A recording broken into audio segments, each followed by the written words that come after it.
The most valuable thing as an executive you can do is educate like the other execs on how engineering works, not kind of protecting engineering from visibility from anyone else. So one of the problems that I've dealt with was a request from a CEO actually to understand the volume of software, like the lines of code being written by the different engineers. And this is tricky because it's super nuanced. And I think where executives, and certainly me in the past, get in trouble is they push back. It's like, this is a terrible way to measure. Instead of saying like, hey, let's start measuring here, then drill in until we can understand the limitations of measuring this way. And then we can have like a nuanced conversation about it. Trying to force people out of the details is never a good way to like actually build alignment. We want to pull them into the details, educate them there. Welcome to In Depth, a show that surfaces tactical advice founders and startup leaders need to grow their teams, companies, and themselves. I'm Brett Berson, a partner at First Round, and we're a venture capital firm that helps startups like Notion, Roblox, Uber, and Square tackle company building firsts. On the In-Depth podcast, we share weekly conversations with startup leaders that skip the talking points and go deeper into not just what to do, but how to do it. Learn more and subscribe today at firstround.com. For today's episode of In Depth, I'm super excited to be joined by Will Larson, who's the CTO at Carta.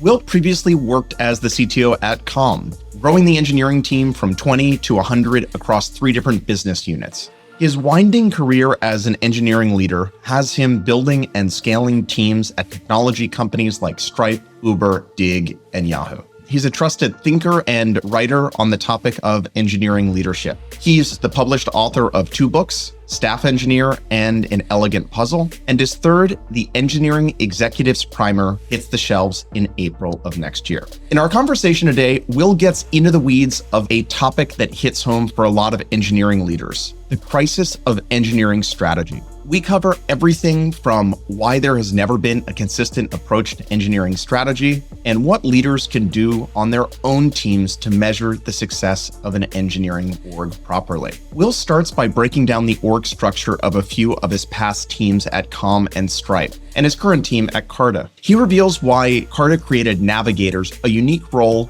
that keeps communication lines open between individual engineering units and executives. We then discuss some of his favorite anti-patterns in leadership before wrapping up with a few strategies for effectively managing up. Something Will said that stuck out to me was that the most important business decisions at a company are often not written down. This is useful advice for leaders of any function to keep in mind, whether they're new to a team and need to parse through what's been done, or have been leading teams for years and want to give their strategy docs a second look. And now, on to my conversation with Will. Thanks so much for joining. Super excited to be here. Maybe an interesting place to start would be, I'm really interested in, now that you've worked across so many different companies and so many different engineering organizations, how have you picked apart sort of global rules or frameworks that tend to work across engineering teams versus context specific ways of running a high functioning engineering org, if those two things are at all different? The number one way that I see new engineering leaders struggle when they come to a company is they just assume the context from their previous company applies as is. And if you've got new leaders who come in and really make a mess of things, it's always because they assume the previous context from their earlier company, maybe a much larger company like a Google that has, tens of thousands of engineers, or maybe a much smaller company with like a startup with only 10. They just assume that context actually applies to their new environment. And what I try to do is just test the ideas and just see what the reaction is before I actually implement them, right? When I was at Calm when I joined, about 25 engineers, about 100 when I left. And when I joined, we were going through a migration from a monolith to a number of services. And I canceled that migration. I was like, hey, this isn't working. When I came into Carta, going through a similar kind of migration, and my first urge is like, hey, I should cancel this here too. It worked great at Calm. But instead of doing that, I just tested that idea. I talked to different folks, particularly folks who thought it was an exceptionally good idea to be migrating out. And just tested the idea with them, like kind of mining for conflict. And so that's the biggest thing I'd say. Things are not the same across companies, but you can figure out pretty quickly by finding something controversial and testing for conflict The wrong way to do this is to actually implement the conflict heavy thing. The right way to do it is just to go have a bunch of conversations. And that's how you'll figure out what's real at your new company rather than just assuming that what was true at your previous company applies here as well. In sort of that example, how do you pick apart the sort of bias and tendency that people have, which is to keep doing the thing that they're already doing? It's tricky, right? Because people start doing things for good reasons and then continue doing them because of what you just said, where there's like a momentum. Like once you start doing something, particularly something hard and large, changing course takes at least as much activation energy as actually starting down the course that you were on. And so I try to do a couple of things. The first thing is sometimes just the underlying context or beliefs about something are no longer true, but people continue going down the path because they just haven't stepped back. And so first, just like understanding why did we make the decision to move from a monolith to services to begin with? And one challenge at companies is like you usually don't write down why they make the most important decisions. Like you would sort of assume it's the opposite. But if you go into a lot of companies, the small decisions are documented, but the really important ones, like why did we go into this business? Or why are we shutting down this business line? Why are we doing this services migration that's going to take, 4 or 5 years? Literally aren't written down anywhere. So you have to actually go do some archaeology to figure out the rationale. And from that, you can kind of figure out, are those things still true? But the second thing is sometimes the decision making is still good. Like the decision, the problem is still real and the approach is still valid. Just the execution is not working. And so I think those are the harder place where you have to have like a bit of a challenging conversation with folks. Like, hey, you're 3 years in and this is just not working. And so the easiest way to get like a sense of what is real and not real is really looking at kind of examples at other companies and like, hey, how long did it take Airbnb? How long did it take Dropbox? How long did it take, startups you worked at to accomplish the same task? Just benchmarking against that. It doesn't give you like the perfect truth, but it gives you like a reasonable guess. Is this just not working for us some reason? If we're taking 3 times longer and we still haven't gotten any meaningful complexity moved out of our monolith, hey, there's something that's fundamentally not working for us. And we don't have to understand exactly what to say that against the benchmarks, we're doing like an exceptionally poor job and go dig into that. And so I find benchmarks are really useful for you, particularly as a new leader coming into a job without a ton of context. They're also helpful for the team, where the team might not have many like kind of measurement points to compare what they're doing versus what others have done. And this is where I think as senior leaders can actually help the team, even when we're still building up our context at a new company. Can you share some more stories of examples of when you moved between companies and you were testing sort of priors or double checking the things that you thought might apply versus the sort of areas where you have to update your own thinking or models? Yeah, so I think that the best one is kind of the Uber to Stripe transition. So when I came into Uber 2014 and I was working on infrastructure, and one of the challenges we had is that teams were spinning up new services, new function code kind of packages almost every week. And we were supposed to help them provision these new services. And so from the very first week I started, what I realized is my team was further behind every week than they started that week. So my first week there, we were, 2 weeks behind. My 10th week there, we were like 4 weeks behind, and we're just getting worse. And so we went down this path of creating self-service provisioning automation, tooling. Really, I think did a remarkable job of making it possible for anyone at the company to spin up a new service themselves, and felt really good about that. We were at the forefront of a movement of many companies doing that. They came to Stripe, and I was like, we have the same problem. Like, teams are feeling stuck. We should employ the same solution. But I had just started at Stripe, so I wanted to talk to a bunch of the senior engineers about the idea, like, hey, here's what we did at Uber. I think we should do it here too. And one of the senior most engineers, Nelson, who I think really highly of, he absolutely hated the idea. And I kept trying to pitch him on it. I kept trying to convince him. It's like, hey, here's how it worked for us. And I could never actually get him to think it was a good idea. And I remember having one conversation with Nelson. It's like, hey, what could I tell you about how we approach this such that you would feel comfortable with us testing this idea? And his response was like, there is nothing you could tell me about any way you'd roll this out that would make me feel comfortable. And at first I'm like, hey, this is like a really unreasonable person. But later, as I dug into it, like I came to appreciate, like, he was right. The context of how Stripe did technology really was pretty different than Uber. And one of the core kind of undocumented strategies at Stripe was we use a Ruby monolith. And so everything was done in the Ruby programming language with a few minor exceptions. And the way I wanted to approach this problem just wasn't aligned with that. And so it took me a little while, and I could have just been, hey, this guy's totally unreasonable, I'm going to ignore him. But I would have missed the key learning, which is that I was the one who was missing context, and I needed to actually refine my approach, not just ignore this person who had significantly more context than I did. What was your process as you sort of chased that thread down that helped change your mind? So a lot of companies have kind of undocumented beliefs about how things work. And I think both Uber and Stripe didn't really document their beliefs about technology management and kind of how broad you want your technology investment to be. Do you want to have one programming language for everything? Or do you want to pick the best programming language for each problem that you work on? Uber was much more the latter camp of supporting many things. Stripe much more kind of one tool for all problems. You only have a hammer, everything's a nail. And in terms of coming to understand that, to me, it really came back to this conviction I had going into it that we should move to a more self-service kind of provisioning approach and just continuing to test it with people. And a lot of people I was able to get convinced that my approach was worth trying. But again, there's one or two people, the aforementioned Nelson, who I just could never convince. And that's actually again, as an authority figure coming in, it's easy to kind of look at those folks as holdouts, people who are resistant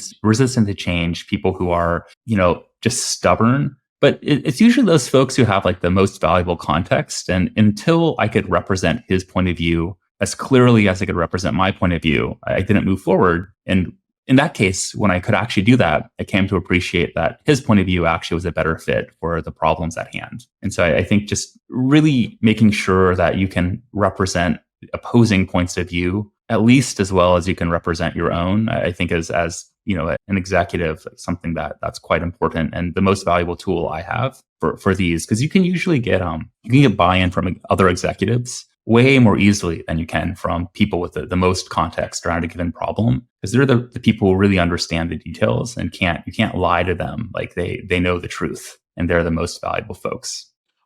Is there a story that comes to mind that's sort of the opposite, where you had to convince a holdout or a small team that are endowed with their current solution and it ended up being the optimal outcome? Usually it is true. I think one of the advantages as you get deeper in your career is you've just seen the same sorts of problems over and over. And so you're kind of pattern matching, and pattern matching is dangerous because you can be wrong, but it's also really fast and pretty effective because usually you're not wrong because you've done the same thing 4 times. So when I came into Calm, we were in, the midst of a services migration, like almost every company. And we were a year in and it just wasn't going anywhere. And so I talked to the engineering teams working on it. And most of them were like, hey, we agree. This is just not going anywhere. And it's we should stop doing this. A couple of folks were absolutely we refuse to stop doing this. We must keep doing this. This is the most important thing for the business. And I was look, the business doesn't even know we're doing this. It's not like this is a business requirement from the CEO or something. He doesn't care. Why are we doing this? And as you kept kind of digging in, the answer was ultimately, we think this is the right way to motivate ourselves and the other engineers to adopt new technology and to do interesting technology work. And I was hey, that's a valid point of view. You could have the perspective that the goal of companies is to motivate engineers by doing interesting technical work. It's not how I want the company to work, though. And that's not how this company is going to work while under my leadership. And a couple of them ultimately decided to leave, to do something else because they felt so strongly that the role of the company was to provide interesting work for them, as opposed the role was for them to help the company accomplish things on behalf of the business, on behalf of the user. And that's okay. Sometimes there's just a values mismatch where it's not actually, oh, I don't understand the truth or they don't understand the truth. It's hey, we have different values. And sometimes the values can't coexist. And that's okay. There's a company for everyone out there. It doesn't have to be your company. By trying to be the company for everyone, you end up being the company for no one, right? You become so diffuse, so confusing about what you stand for that you don't stand for anything. Sort of as you were sharing some of these insights, I think you mentioned this idea of writing down engineering principles or the way that you think about these decisions. Can you talk a little bit more about the role of writing these things down?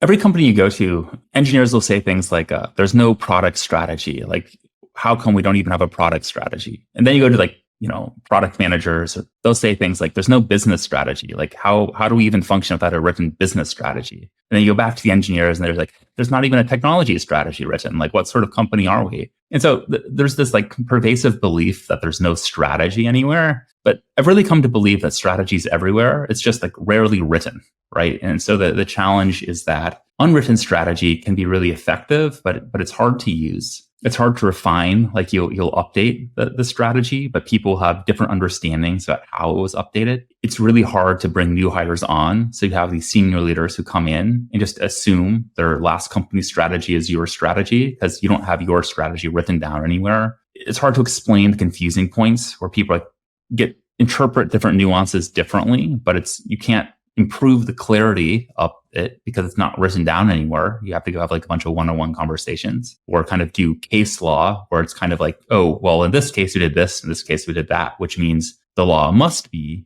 this. But that's like super confusing, right? Versus just writing it down. And I think that this is a place where I think one of the biggest things we can do to improve the quality of strategy and the industry, not just engineering or product, but like just all strategies, just committing to write it down. Because once you have it written, people can disagree, they can iterate, they can write a revision to it that changes the approach. Unwritten strategy is so hard to engage with. And this is one of my latest beliefs is that if you just write things down, no matter how bad they are, your strategy will improve almost overnight. But if you don't write it down, it's incredibly challenging to improve your strategy. I get the idea that almost anything written down is better than nothing written. But if somebody wanted to do an excellent job in turning this set of amorphous sort of ideas or strategies into something written, what should the document actually look like? There's two kind of aspects of this. There's like structurally, what should a document look like? And then there's kind of how you create that document. So starting with the first, in terms of like structurally, what should this document look like?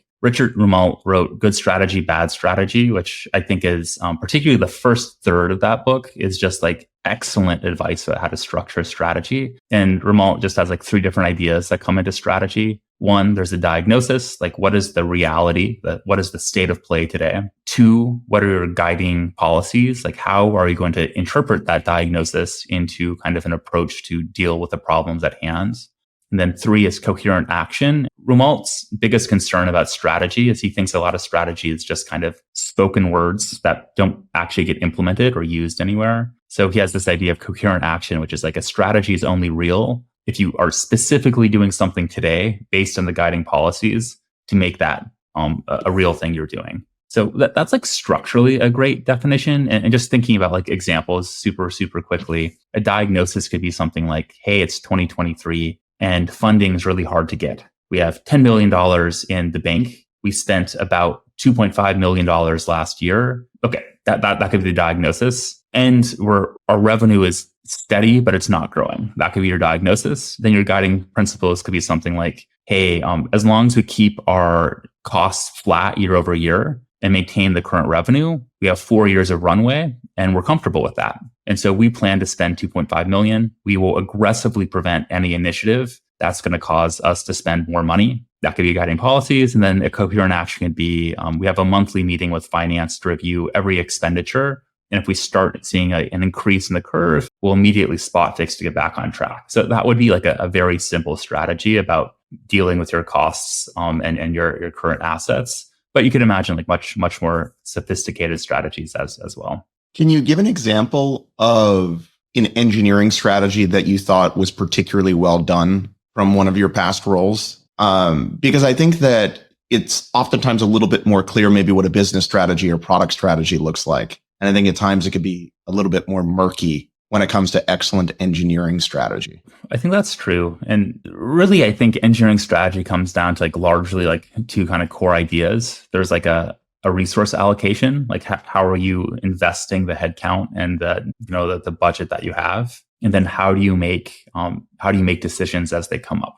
So the first one's a little bit straightforward. It's how much are you putting into infrastructure, into developer tooling, into the different business lines you're supporting, and that's kind of a mix of like headcount and vendors, whatnot. And it can be like within those buckets, which projects are you prioritizing as well. But really just like resource allocation is like the first piece. The second piece is like, how do we make the important decisions that will come up? When there's a hiring decision or when people are asking for more headcount, how do we make that sort of decision? When there's a technology doc that proposes we use a new set of technologies we don't currently support, how do we evaluate that decision? So I think good technology strategy or good engineering strategy just has to solve both of these problems. And so they're not super hard. I actually think the hard part is just like enforcing them and being consistent with them yourself. But I think one challenge of the last decade, right, is that resource allocation was largely dodged by many companies because they just decided they'd spend more and hire more folks. And so oftentimes the real constraint was like hiring velocity on a given team and your ability to kind of like get recruiting aligned with your hiring managers rather than budget. I think in 2023, budgets fixed for a lot of companies that were previously kind of open-ended. And that's forcing like a level of learning that a lot of engineering leadership got to dodge for the past decade. But certainly the second component in terms of decision-making has been equally hard the entire time. And I think even harder in the last decade than it is now, simply because you had so many resources to allocate against these problems. It meant that a lot of projects were started or a lot of things were staffed that just can't be staffed in a more constrained budget environment. So I think easier in some ways now and harder in others. On that point about enforcing the strategy or frameworks or policies, what are your thoughts as to what that looks like if you're doing that well?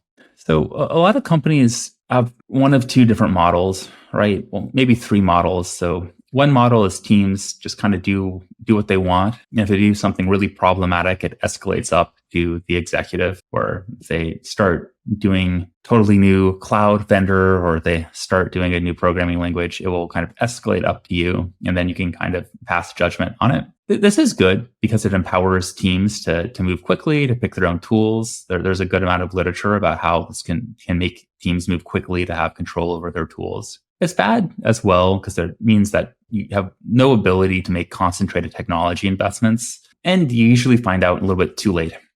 But pros and cons, again, like in a growth moment where you have a ton of budget and you want to optimize for kind of 1 in 100 wins, bottoms up kind of investments can be great. Then kind of the other model is typically that you either have like an executive, either the CTO or a chief architect or someone like that who kind of makes most of these decisions top down, or you have like a community of kind of your staff plus engineers who are kind of doing this as a an architecture group, a technical advisory committee, or whatever you call it. All of these are a little bit tricky. I think bottoms up is super messy, and messy is good, but messy is hard to manage. Chief architects and CTOs are pretty inefficient in terms of actually getting enough context in their heads to make a good decision on any given point. And then committees, like in almost every architecture group, turns into a committee where they have to balance their different perspectives. They're just like slow and kind of inelegant. It's rarely true that a committee gets to the best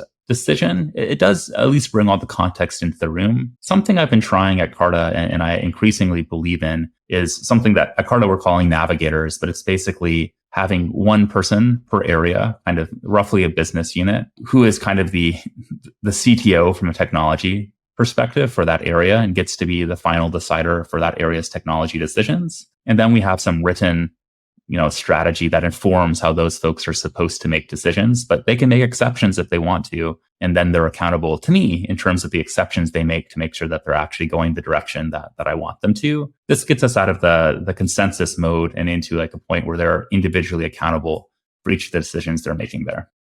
Can you share a little bit more about the idea of navigators? Like what's an example of what that looks like in the context of Carta? Yeah, so Carta has like a handful of different business units. One of them does fund administration. And so in fund administration, we have one navigator. This is about, 60 engineers roughly working on this area. And for example, we've started rolling out Kafka as like a messaging kind of system in many parts of Carta. And the navigator and fund administration wanted to minimize the role of Kafka for them. They didn't think it was the right tool for them to use. So they didn't. And that was something that, we'd talk about a little bit. I was curious to understand the rationale. but the sort of place where I want to empower the folks with the most context on the ground of how the tech stack's working to actually make the decisions that make sense. Other navigators have gone the opposite direction and are leaning really heavily into kind of Kafka and the events approach. And that's great too. It's just about making sure that they have the people with the most context to make a high quality decision in each area are able to do it rather than trying to roll out a low context uniform policy across everyone. When you think about the topic of running an excellent engineering org, have you spent a lot of time thinking about sort of the hidden variable problem in that in any sort of team that is producing a great output, it's hard to actually have your arms around all the different inputs or variables that are driving it. And I find that because of that, getting to ground truth on why things work or why a team is high functioning or not can be a bit confusing. Example would be, there's this idea of most teams are too unfocused. So everybody says we need to focus more, but maybe it has nothing to do with focus. It's just poorly executing team. And my take is that there's a lot of poor execution that people think is just a focus problem, but it's an execution problem. Or this team is really high functioning and you think it's because of X, Y, or Z, but it's actually they just have one person on the team with really fantastic intuition or instincts. And so you can quickly kind of take the wrong lessons from these sort of incredibly complex organisms that are coming together to build software. And I'm curious if you have any reflections sort of on that idea across the different teams and companies you've worked. First, I think this is a real problem, right? And so one of the, as I talk to CTOs and heads of engineering at companies, the biggest challenge they have right now is just their CEOs are saying, we need to drive engineering velocity up. We need to ship more value more quickly. And for exactly the reason that you're stating, no one has a whole lot of conviction that we can simply drive velocity up. There's no lever where you're on sales. I think this is not totally true on sales either, but if you talk to people, there's the theory that on sales, you could just add more people and more sales happen. I think this is a overly simplistic model of how sales work. There's a lot of people who are just orders of magnitude better at sales and get sales done that no one else would have gotten done. Salespeople are not fungible, replaceable individuals. They're uniquely talented people. But for whatever reason, we really want to look at sales as a numbers game, right? You add more people, there's an average performance, and people look at recruiting the same way. It's we do 5 hires per quarter per recruiter. So we add 2 more recruiters and we'll hit our hiring targets. Okay, great, perfect. Engineering, there's just really no measures that I find super, super helpful here. There's teams that have one individual, as you mentioned, that are pulling a ton of weight. There are teams that have one individual that is getting in the way and they just can't move forward because that one individual keeps creating conflict, and just removing that individual causes them to speed up quite a bit. But this is a really unsatisfactory answer. So you think about a lot of engineering leaders who are kind of managing a team of a couple hundred people, and that team might be, 50, 75, $100 million of salary a year. And then they say something well, engineering is kind of like art. You can't predict how it's going to work. And you're sitting there, you're the CFO, you're the CEO, you're the board, and you hear that and you're this guy's an idiot. They're telling me this is art, but I'm spending $100 million on this art each year. That's not reassuring to me. So how do you actually get deeper than that? The thing I've really been thinking about is diving deep. I think one of the lessons in management over the last decade has been that, managers are people leaders, in that it is micromanagement, that it is bad to get into the details. I think this is an anti-pattern because it creates disengaged and it's sort of context-free leadership. And leadership can be so much more than that, right? So the biggest thing I've been working on in my own leadership practice has been really diving into the details, not in everything, but figuring out what's the most important area this month, this quarter, for me to understand that will help the business move forward, and drilling all the way into the details. What are we doing? Why are we doing it? What's the data? Where's the actual source of the data? Data lies in a number of ways, right? I think there's this idea of, can people just pull their own data? And the reason people can't pull their own data is that data lies to them in many different ways. And you have to build an intuition around debugging how the data is lying to you.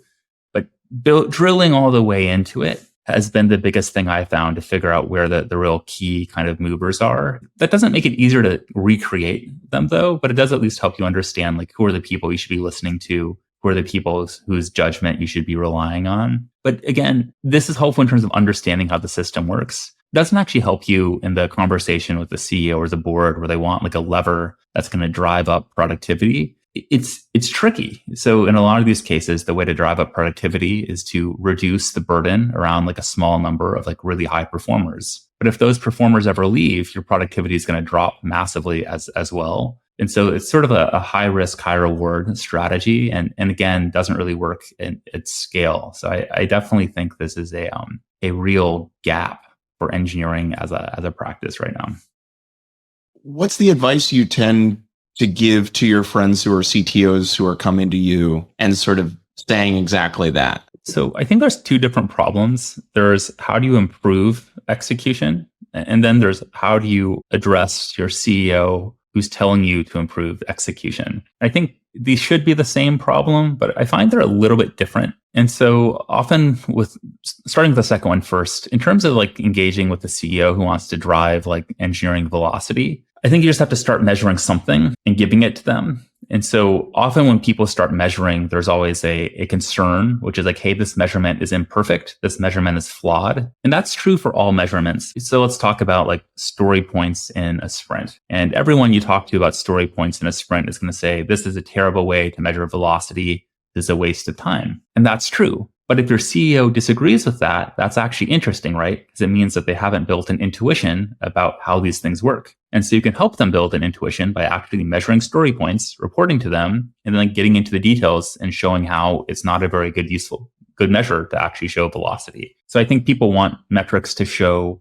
reality. They want to show the truth, but half of metrics is showing the truth. The other half is educating people to inform their mental model about how the truth works. And so when you think about measuring for kind of your CEO, for your board, I would encourage people to worry less about things that offend their personal mental model and think more about things that would inform the mental models of their board, their CEO, et cetera. And that I think is the most important goal when you measure upwards. Is like, how do you inform their mental model and help them learn about the real substance of the work being done? These measures are going to change every quarter for the rest of time at your company. In terms of like what you should actually do yourself, this is where it's a little bit different. Once you're dealing with like this optimization problem, there are real measures that are useful. They're just not useful to understand how fast the company is going. They're useful to understand where should you invest to go faster. And so there's two different problems here. The upward facing problem of how fast are we going, and the downward problem of how do we invest to go faster. And so there are a lot of optimization metrics. I think coming out of Dora, there's the Accelerate, great book, bunch of metrics there. There's the more recent Space framework, does some similar but slightly different kind of analysis as well. These metrics are really good because they help you understand where problems are, and you can then invest to improve. But they're not going to increase engineering velocity from 100 to 120. They're simply going to say deployment's going pretty slowly right now. We can make an investment to improve deployment, and then we have confidence from the survey data that companies that deploy quickly tend to be more productive. So it's a little bit like unreassuring for kind of a CEO who wants full clarity. But if you think about your job as an executive to identify opportunities to make bets and then be accountable for the quality of those bets afterwards, I think that things like Space, Dora's Accelerate framework, et cetera, are really powerful tools for picking the right bets and then determining if they could work. Can you give some examples of this sort of context and alignment problem with a CEO? So one thing we're seeing like more kind of at the industry is folks like, hey, I want to understand how many pull requests we're doing, the size of those pull requests. And so this is something you see at Twitter, like post Elon Musk, is this emphasis on just volume of work being done. One challenge there is like, what are people who are providing indirect value to kind of the hidden variable point, like people who are coaching others or improving the quality of others' PRs versus folks who are actually contributing significant amount of code. Also, there's no direct correlation between volume of code and impact to the product, right? Sometimes more code is in fact worse. So one of the problems that I've dealt with was a request from a CEO actually to understand the volume of software, like the lines of code being written by the different engineers. This is tricky because it's super nuanced. Like within each pull request, there's like the lines of code, sure, but some of them are are bad. Some of the lines of code are actually external libraries being added. Some of these are mostly tests, which are very valuable, but might be very verbose. Some of these get reverted later. And so often when people kind of push for specific things, again, going back to this idea of building their mental model, it's like, hey, like absolutely, we'll get this data and we'll talk through it. But then let's drill into it and understand where the mental model breaks. Like, let's understand the cases where this is actually like a bad proxy. And I think where executives, and certainly me in the past, get in trouble is they push back. It's like, this is a terrible way to measure. Instead of saying like, hey, let's start measuring here, then drill in until we can understand the limitations of measuring this way. And then we can have like a nuanced conversation about it. And trying to force people out of the details is never a good way to like actually build alignment. You want to pull them into the details, educate them there. And this is something I've had to do a couple different times. And I think originally I'd be like, hey, this is wrong. We don't do this. And I'm like, how does this help anyone?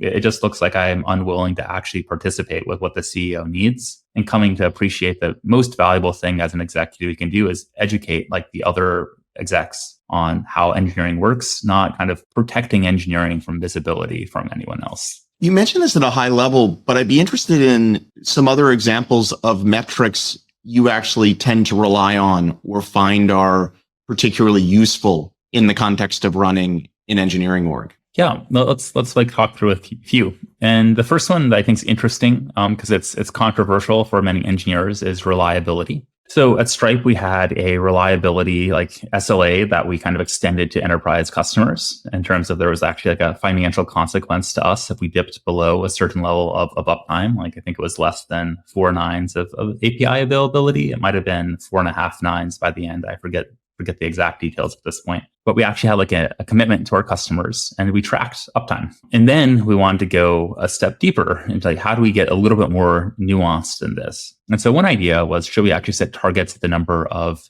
production incidents that we have? And then we had different levels of incidents, like a high severity, a medium severity, a low severity. And there was kind of an internal debate. Having targets around the number of incidents isn't actually very helpful, because then you start to try to hide incidents. You start trying to do things that don't make sense. Maybe it's more useful to have a target around customer impact of incidents. And then you can kind of like go all the way down. And so we started still with like a high level target against the number of like incidents by certain severities, like particularly like reducing the number of like high severity incidents. And people were frustrated by that. And that's okay.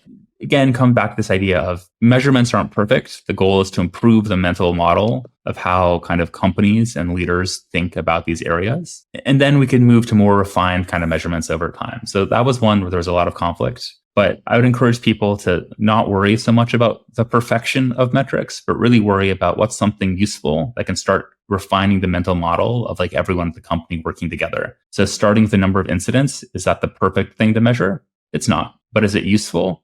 Yes. I mean, is it a great platform to refine the mental model of the company about how to measure reliability? Absolutely, yes. You can be ideologically like pure and say we shouldn't measure something, but all it does is slow down the learning of the organization around you. It doesn't actually help you accomplish your goal. So reliability, and I think uptime is like a simple, useful one to measure. I think a number of things around the development process, kind of build velocity, time to run tests, test stability. These are all useful measures that I think companies should have.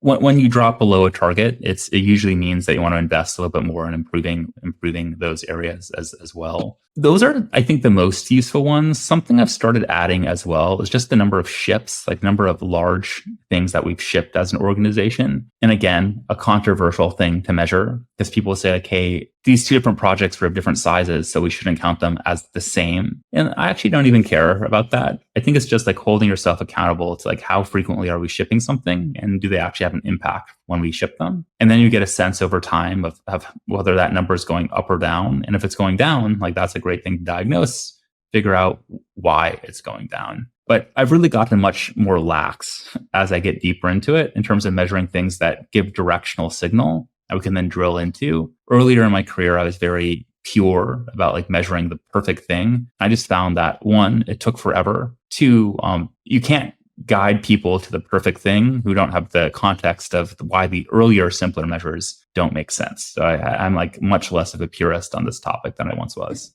I wanted to go back to something you mentioned a few minutes ago, which is this idea of anti-patterns in engineering. And one example you gave is sort of this confusion around micromanagement. And I think as an executive, being close to the details and how those two things can get confused. Maybe you can kind of pick that apart a little bit, and then we can talk about some of the other anti-patterns that you've noticed. So typically when you first start managing, like you're coming from like a functional like expertise role, like maybe you are the staff engineer or the tech lead for a team, and then all of a sudden you become the manager for that team. So you're in an interesting place where you have the most context technically about everything the team is doing, and you're also the people manager. So you now have the authority to kind of set work to tell people what to do. In that moment, like advice that people get almost constantly is get out of the details, step away from the code. It's going to cause you to manage the details too much. It's going to make you a bad manager. And your job is to think about the people and the direction, the stakeholders. It's not to worry about the code. I think for some people, this is really good advice, right? Some people are so specific in the way they think about things and the way they want things to work that they can't tolerate people kind of doing it any other way. And if you're that person, then stepping out of the details to let your team actually make decisions makes sense. But first, that person's hard to be managed by as well. So I'm not sure that's the right archetype for a manager on average. But second, it's really hard to be a good manager if you don't know what the team is doing in the details. And so this is a place where, advice that's well-meaning for some folks, I think gets overutilized and sometimes used by the team trying to push you out of the details. Like, hey, giving us direction about the technology is actually micromanagement. That can be true, but it's often not true. But you take that idea, that kernel, which is that like you were kind of taught early in our management career to get out of the details. And then if you keep that kernel with you as you get more and more senior, you can start thinking of yourself just as like a resource allocator. Like all you do is you have like a budget and you allocate that budget across different kind of teams. Then you check in on the quality of that allocation periodically. That's certainly an important part of management, but it's not the entirety of management. I think a lot of managers and executives kind of get caught up on it by thinking that when they're managing an entire organization, their job is just to make sure that the resources are allocated and that people feel supported. These are important parts of the job, but it's by no means like what an extremely high functioning executive looks like. Because an extremely high functioning executive understands the domain that they're operating in at some level of detail. They understand like what are the levers that could really transform the business. They understand like the sorts of business outcomes we need to accomplish and the time frame for them to actually make a more valuable business and to serve our users better. And so as you get too far out of the details, you just become a bureaucrat. And so I think a lot of executives are taught to become bureaucrats rather than actually engaging the details. So instead, you shouldn't micromanage every detail, and you shouldn't use the term micromanagement probably, but it's often valuable to develop like a set of different leadership styles that you can pick from. And so in cases where there is no clear path forward, or where the folks who have the context around the path forward are like violently in disagreement, it pays to get into the details and make the decision yourself. Then it's not picking one person or picking another. It's not like, oh, I'm taking the product perspective or the engineering perspective. It's like actually building your own conviction around what you need to do and making the decision there. So it shouldn't be your default kind of management style as an executive, but it's certainly a necessary management style to be an impactful executive. And so this is where I think the simple idea like, hey, don't micromanage has a useful kernel of the idea, but people over apply it, tend to undermine themselves as executives as a result. What are some other examples of these type of anti-patterns or areas that people tend to get tripped up? We talked about some in terms of measurement. There's a lot of measurement anti-patterns in terms of like holding out for the perfect measurement, and that's measuring nothing instead of measuring something a little bit imperfect but useful. We already talked about those in detail. I think really anytime you apply like a rule too universally turns into an anti-pattern. For example, something I believe pretty strongly is that teams should generally be one manager to like 6 to 8 engineers. I think this is a really useful sizing mechanism. I even have this idea of like organizational math, where you can, each team of 6 to 8 engineers has one manager, each manager manages like 5 engineers. And then you can recursively apply that up to figure out the number of managers you need for the ideal kind of setup for your organization. I think this is actually really useful. But where you can get into trouble is applying it like too loyally. Like these are just quick rules to help you think about an organization and what like the ideal ratios are. They're not perfect. So it doesn't mean you can never have a team with like 2 engineers and 1 manager.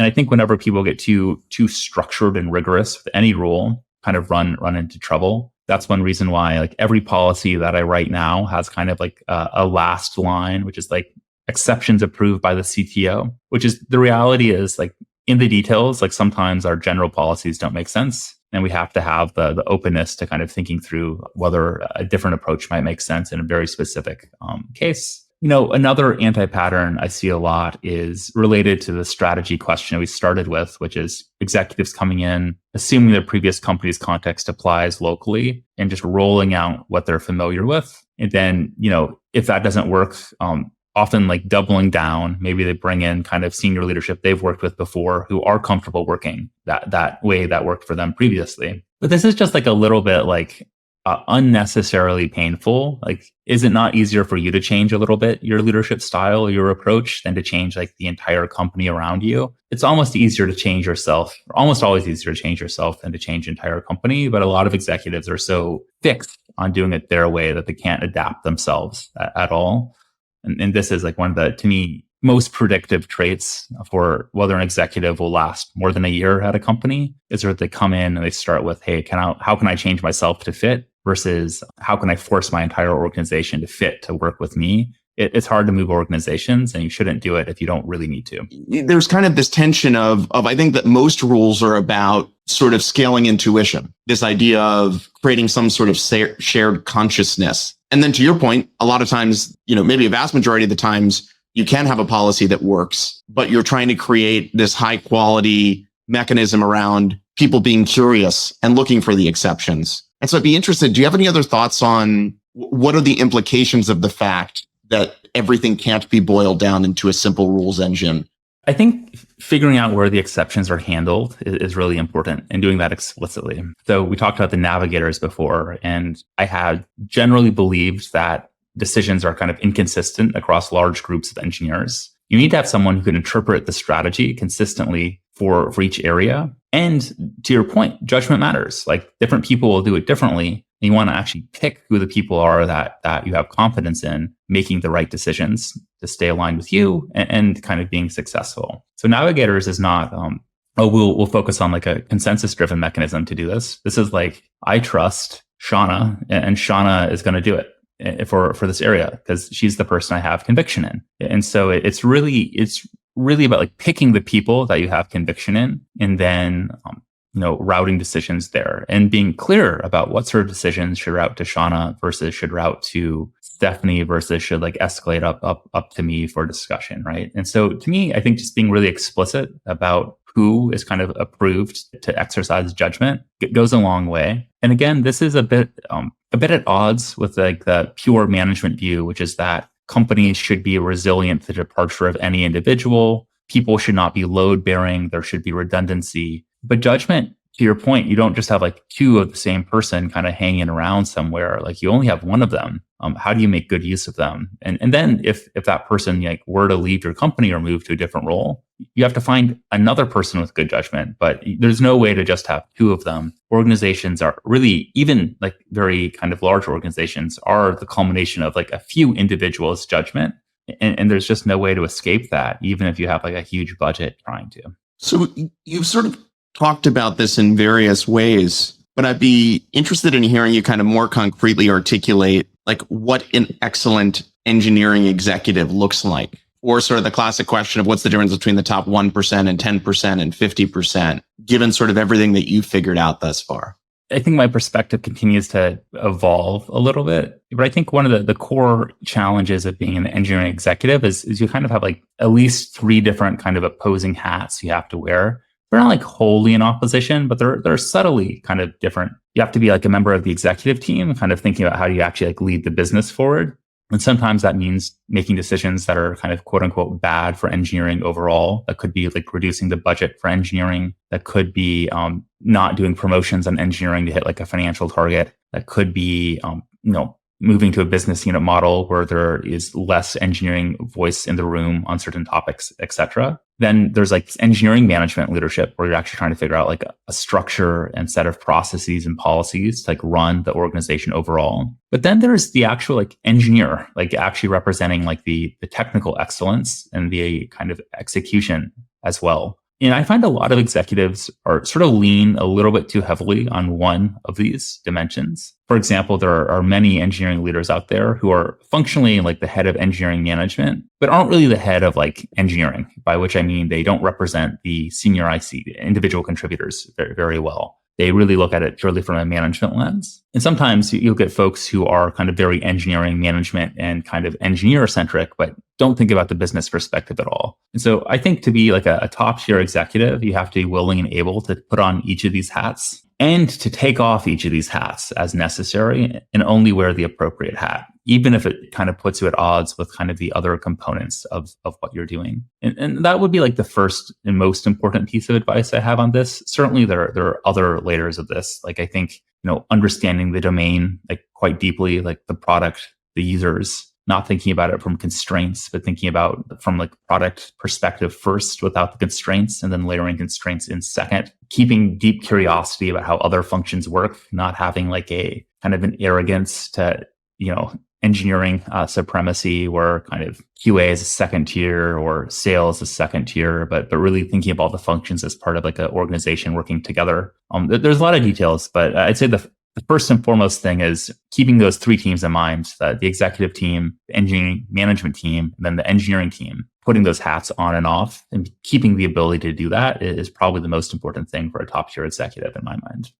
So if a CEO of, a 500-person software business came to you and said, I'm trying to build my own intuition around whether our CTO is good or great, you might sort of explain sort of these three subdimensions. What else might you tell them that would help them sort of figure out the performance of this person or sort of how to benchmark them?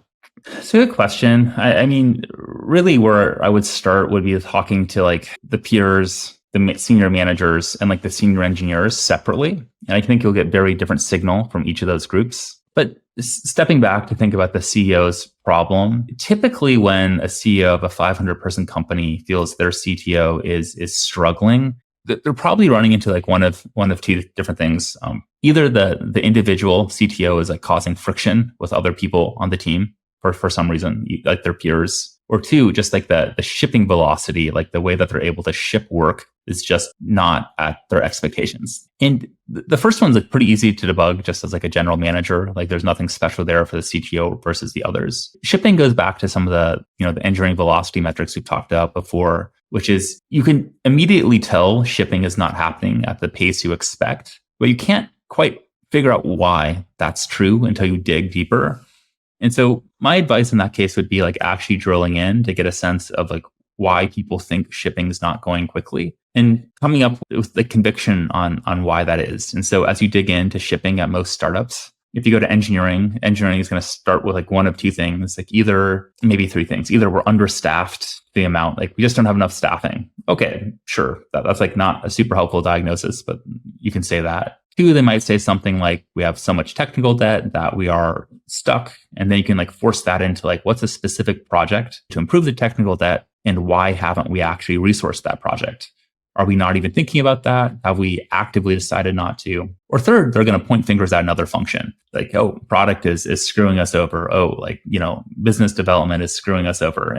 And for each of these, it's like, oh, okay, you think product is the problem. And then go drill in there. And I think that really drilling in 2 or 3 like times, you'll probably get like a pretty convincing answer about whether your executive is doing something useful. Or sometimes there's like another executive that's struggling, another function that's struggling. But I really think just drilling into the details of like getting like 3 or 4 diagnoses from different folks involved. And then like, okay, you said its product has no roadmap. Let's go look at the roadmap. And then if you think the roadmap's terrible, then hey, maybe there is a product problem. But if the roadmap's pretty good and they're pointing out the roadmap, you probably have an engineering executive problem. And so I think just drilling in is the only way to really answer these problems. Anything else is going to get like a kind of consensus view, but like you don't need a consensus view on executive performance. You as a CEO need to have like a conviction view on like whether it's actually good or not. When you think about your own role as an engineering executive, what are the big ways that you've changed or evolved? And so if I were to watch you running a team 5 or 7 years ago and watch you running a team last week, what would be some of the key tenets that are similar? And then where are there sort of meaningful departures? I think like the biggest departure for me is that I used to think a lot about, so there's this like graphic from a long time ago about kind of the managers who are umbrellas and kind of protect their team from interruptions, and managers who kind of direct problems at their team. And I used to be a big believer in the umbrella concept, where it's like, hey, we should protect our team from the reality and problems around them so that they can focus. But as you work with more senior teams, but also even as you just work in generally, I've come to believe that protecting your team from reality, it really just makes things worse for them long term. And so I try to like just throw them into the messy details much more than I did in the past. In the past, I used to think, oh, I'm protecting them, I'm keeping them happy, I'm like energizing them. But now I'm like lying to them if I don't just give them the details. And then they can come to terms with the messy truth as it happens, versus like having a huge kind of compressed junk package of truth to deal with, like in a year when they realize that all these things have been happening or whatnot. So I try to buffer information way less than I used to. And that means that even if it's disappointing for folks, they get to kind of process it bit by bit rather than dealing with a huge kind of ocean of mess all at one given moment. So that's one thing I've changed quite a bit. Another thing is I've tried to get like much more intentional about being kind of the manager for both the managers, but also for the kind of the engineers. And so having kind of, like at Carta, I mentioned the navigators, but groups that I'm actually spending time with, doing offsites with, meeting with regularly, who represent different perspectives, rather than thinking of myself as like running an organization that has engineers kind of on the leaf nodes or something like that. How do I actually make sure that they're fully represented and in my head, not when they're escalating, but kind of all the time? Those are two things that I've changed a little bit over the last 5 years or so. In terms of keeping things the same, still big believer in communication, big believer in written communication, big believer in bringing folks into the room so that they can represent themselves rather than having like really small decision groups. How do we have like large decision groups where we just hold people accountable for showing up in like thoughtful and effective ways? Big believer in like having the different kind of conflicting stakeholders in a room to kind of work things out live rather than kind of doing it asynchronously, or to manage information to like disappoint individuals a little bit less than they would if they actually got the truth. I think getting to like shared conviction around reality is still something that I believed in then and believe in quite a bit now. I'm sure there's others, so that's probably a good starting point. What's some of the sort of subtle things you've picked apart as it relates to communication? So there's a lot of different formats for communication. So one of the things I've always envied is people that go to like a McKinsey or something like that, get trained formally on how to communicate. So there's the pyramid method by Barbara Mintos, which I don't know if they use anymore, but historically this is how they train people to communicate in like presentations, written documents, etc. But then in like tech, we don't really like train people. We don't train people about anything. But in particular, we don't train them about communication, right? And, it's a little bit harder to train people like how to write software in like a concise, predictable way. But for communication, I think there are like just a few different templates we can actually like teach people that get them a surprisingly long way. And so a frequent problem I see folks running into is that communicating to executives versus communicating to peers or non-executives is pretty different. So if you kind of went to like a standard like university or high school or whatnot, there's like a structured way of presenting things. Kind of start at the beginning and you work your way through and you get to the conclusion at the end with all the supporting evidence presented as you get into it. But executives, you really have to do the opposite, right? Like you have to get them to the conclusion immediately. And if they agree with you, like they don't care about the supporting evidence because they can already kind of come up with it in their head. And so I think a ton of people get really, really surprised when executives like hate their presentations and keep skipping over the entirety of it. But when you present to execs, you should start with the conclusion. And then if they already agree with you, stop presenting. Like there's no reason to keep presenting. And a lot of people just want to keep going and they just lose their listeners immediately. So that's one. Another piece though is like sometimes you start doing this presentation to executives and then they come back with this like really specific idea that you're like in your head, you're thinking like this idea is like terrible. Like, why are they suggesting this? This makes literally no sense. And then I see people often kind of get into like conflict with executives who are communicating these ideas This doesn't really accomplish that much. And so the thing is,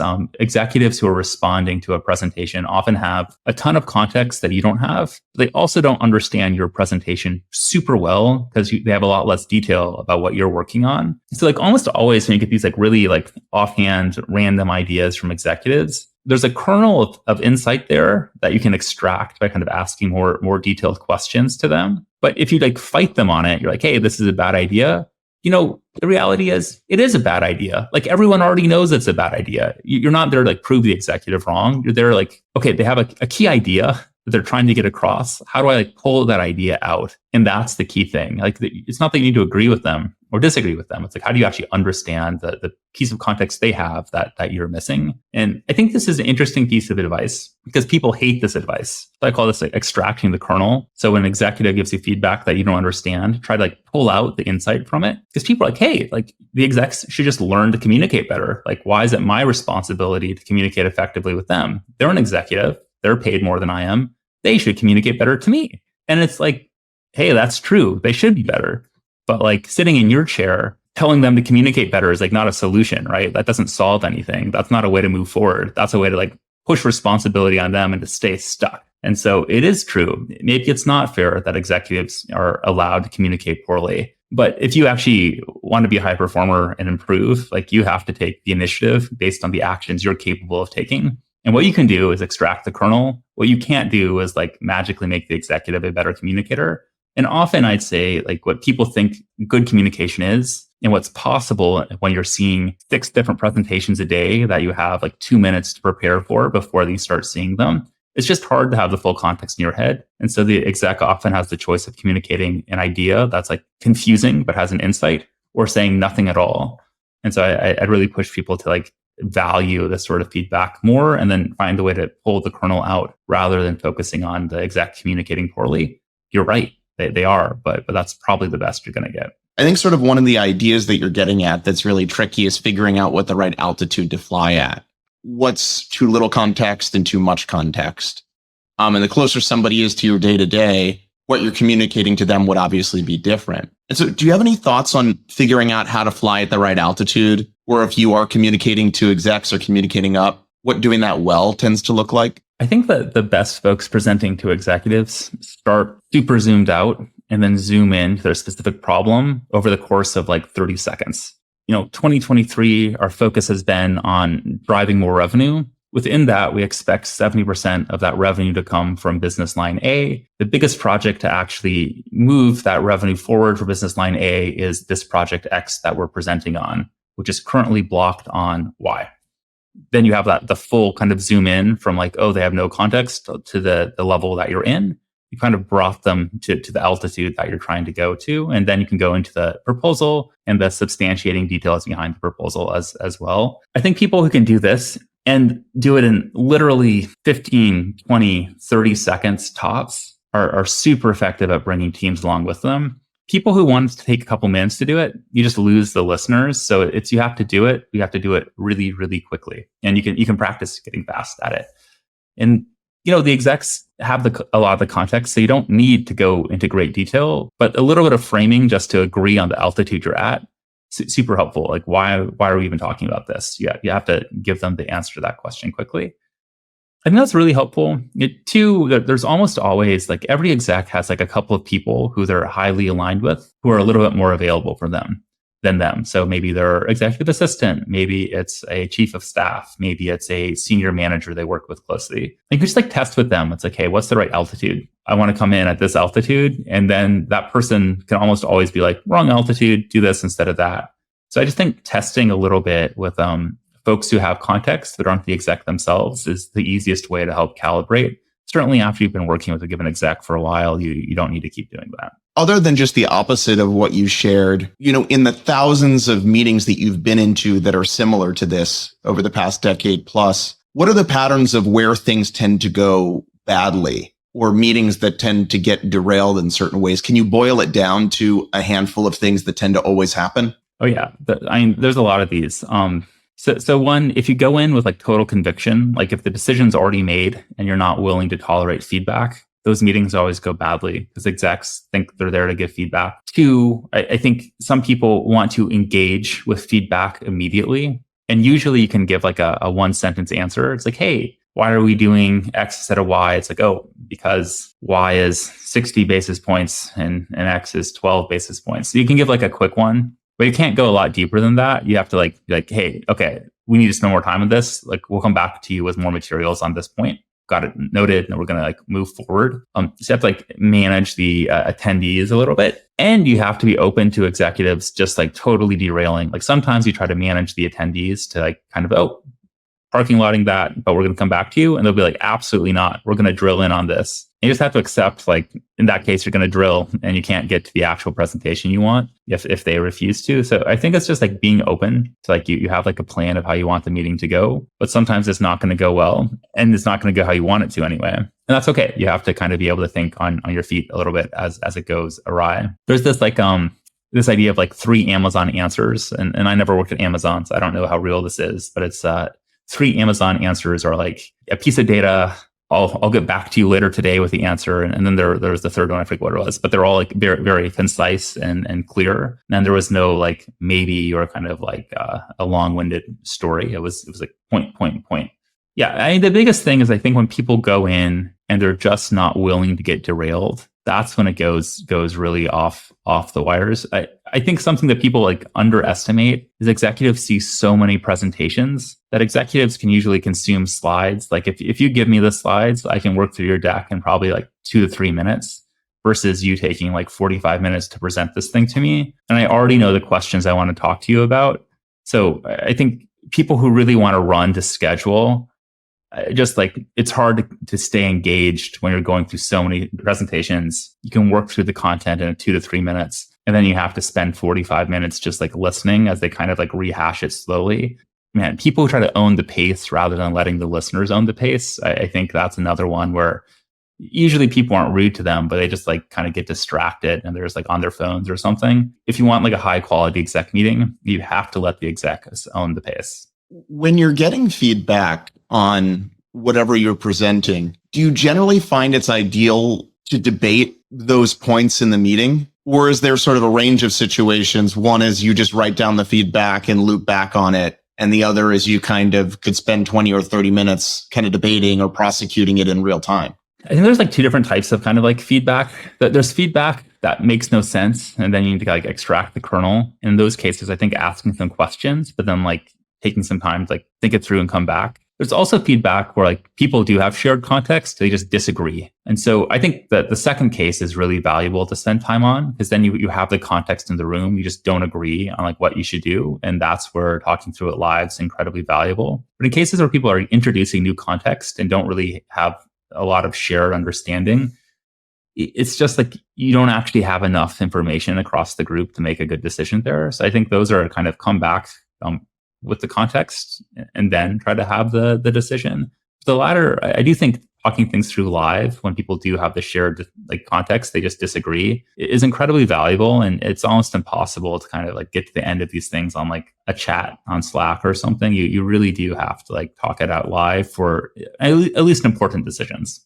It's sort of an adjacent question. If I were to watch the types of topics and things that you work on with engineering executives that report to you directly, do you find that there's sort of an 80-20 rule where most of the things are 1, 2, and 3, and you're just kind of keep going back to the same types of things? Or does it tend to be very long tail oriented and you kind of can't boil it down to, you know, the script that you kind of keep coming back to 80% of the time or sort of something like that? So I would say for executives or for kind of my direct reports where we're working together well, we're rarely coming back to the same topics. I'd say it's usually a bad sign in my one-on-ones if we are working through the same things repeatedly over time. It's fine if something comes back up like 6 weeks later, you know, hey, we having a performance problem with this person and we're doing this strategy right now. 6 weeks later is like, hey, here's the outcome of that. What should we do next? That's great. Totally makes sense. But like if every week it's more of like a status-y situation or we aren't actually working through problems, Usually like not a great sign in my opinion. Like I think that the best one-to-ones for senior folks are actually like solving problems together or discussing how we might solve a problem together. So that's like my strong preference. I do think this is a little bit more true for senior folks, maybe a little bit less true for folks who are earlier in their career, where it's a little bit more about helping them build like fundamentals. But I really think the most interesting work that two senior folks can do together is like working on a problem together. That's where you get not like kind of generic kind of direction, but how you get like specific, real alignment and kind of learning from each other about like how you try to solve something. Can you expand a little bit on sort of the early career topic of building fundamentals in the context of engineering? What does that actually look like? So engineering is like a bit of an apprenticeship model where you kind of like you learn by just seeing other people do things and by getting feedback. And so like, obviously none of us have worked in like a blacksmith shop, but trying to build something, then you get feedback. It's like, hey, like that's like misshapen. Here's how to do it next time. And you just keep doing it and you get feedback on each time you do it. You also see other people who are really good at doing this, the more senior engineers around you, you get feedback from them. And that's how you learn. Like we kind of joked earlier, like this isn't an industry that teaches you how to do things. It's an industry that gives you opportunities to learn how to do things. And so this is largely through this apprenticeship model. I think also true for, managers working with engineers, like how do we engage with different folks of the team? How do we like plan? How do we create space? How do we like have fruitful conflict rather than kind of like negative conflict that actually builds trust rather than diminishes it? How do we work through priorities? Like how do we actually create space in the roadmap for testing or quality investment if people are saying we need to move faster? Things like that. And so I think it's like just continuing to think about the fundamentals and helping like steer people back into it and helping people recognize when they're skipping something they need to actually spend some time on. I think a lot of folks, we're in an industry where it can be a senior engineer in 4 years in some cases. But what does that even mean to be senior if it takes 4 years to get there? But then two, it means people like skip a lot of important skills. So you can't develop everything you need to be an effective senior engineer in 4 years working in one company. You need to like see different views on these different problems to really kind of develop mastery. And something like you as like a leader can do is like help people recognize where they have gaps that you go back and kind of spend time on, not because they're bad, just because there's always room to kind of develop ourselves. Do you do explicit training in the context of building engineering teams, or is most of it sort of this apprenticeship model where you're training by kind of working through problems with people? I try to do both. So for really senior folks, like typically it's much more the apprenticeship model because I think the problems they're having are like usually very specific and precise problems with like this individual, that individual, this business priority, and the intersection of those three. I do trainings for kind of folks who are not quite a senior, and this is like almost my only way to get access to like that group in batch. I can't do developmental one-on-ones with that entire group. There's just too many of them. And even at Calm, there were still a decent number to actually meet with them like frequently and have full context on what they're doing was just super time consuming. So do trainings, like often pick like an important topic. And this is just not for managers. I think for the like kind of staff plus engineers, whatnot, like what are the important kind of capabilities? And then thinking through like a discussion around those, some things for them to try. I do think a mix is good. And some people I find love trainings and some people I find hate trainings. And that's okay. That's why having a mix of both is so valuable. Of the different trainings you do, are there a few that tend to have the biggest impact? I don't think I know the right answer to that. I think usually the trainings I focus on are reactions to what's going poorly. And so, for example, a training I've done a number of times is helping hiring managers build conviction about hiring folks. So a frequent challenge for hiring managers is their team never actually aligns with any candidate, or for every candidate, some people are like, yeah, pretty good. And some people are like, oh, like they didn't like that they used JavaScript instead of Java or something. You're like, well, like, I don't know if that actually matters. And so early managers in particular often get like thrown off, or if anyone on the team is skeptical, they just don't know what to do and they just kind of give up. And so I've a training that I've done a number of times on like helping managers understand their job is to build conviction, not to kind of take the average of everyone else's conviction, and that they should override their team if they have conviction and they don't think that the concerns that are raised are meaningful. And some of those concerns are meaningful. If it appears like the candidate has significant bias in some direction or another, that's meaningful and you should listen. But you also have to know like some interviewers just aren't calibrated and you have to be willing to override them to actually get to an answer. So that's one I think is really important because I've seen so many managers feel uncomfortable with that. For more senior managers, another one has been like team composition. Like how do you actually divide your teams? A lot of senior managers, when they first get into that role, have a lot of small little teams. But small teams are not resilient teams because if you lose one person, the entire team kind of breaks. So how do you think about having larger teams, but maybe pods within those teams to kind of deal with that? So that's another one, just like thinking about composition, because this is a group that's never had to think about composition before. Another one for kind of staff plus engineers, I think about building consensus. How do you actually do that? And why is that part of the job rather than something that managers do? Like, and how does that actually work? Those are three that I think I've seen work pretty well when I've given them. Maybe a place we could end with is, where have you found the most inspiration on these topics? Are there specific people who have shaped your worldviews? And what are the specific things they imparted on you?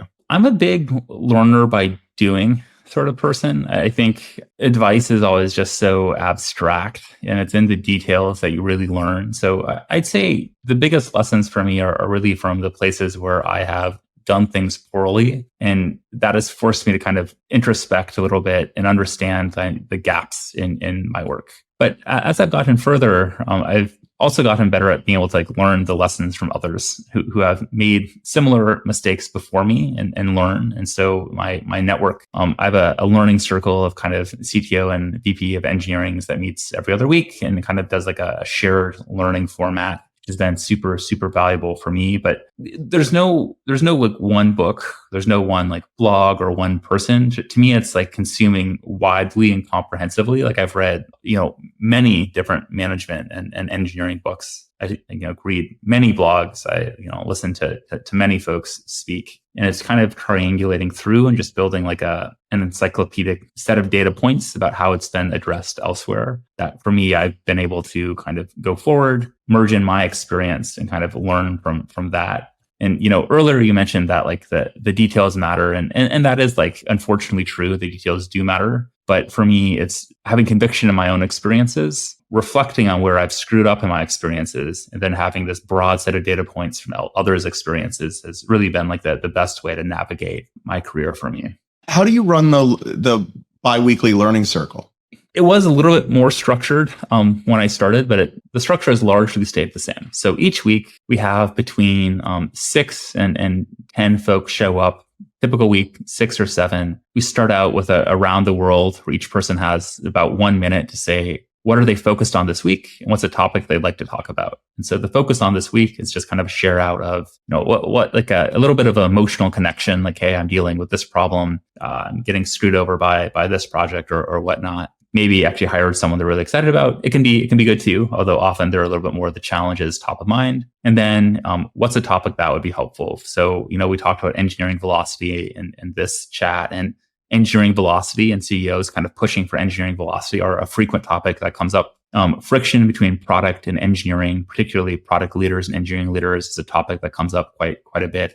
The job market is something that's come up quite a bit over the last year, as it's just been like an incredibly strange job market for folks. And even in executive roles, I think there are people in there who are not getting traction after almost a year of searching, despite having many senior roles before. And then it's kind of like, when do you calibrate your expectations up or down based on that? All sorts of things that come up. But I've actually found this to be a pretty good format. So we collect like the different topics we want to discuss. Then I run the group and I pick like, hey, this week we're going to spend a speed round on these 3 topics. We'll spend 5 minutes total, just quickly sharing thoughts about these 3 topics. And then we'll spend 20 minutes on this topic and this topic. So it's actually worked pretty well for us so far. And how long have you run that? So this group is, I guess, 3.5 years old, something like that. So I've been running it for a while. And I think one of the interesting things is people kind of come in and out, where typically I add another 4 people every 6 months to it, where people just kind of their schedule changes, the time doesn't work out for them. Like a number of people have kind of like dropped off of eng exec work to work on less senior roles or to just like,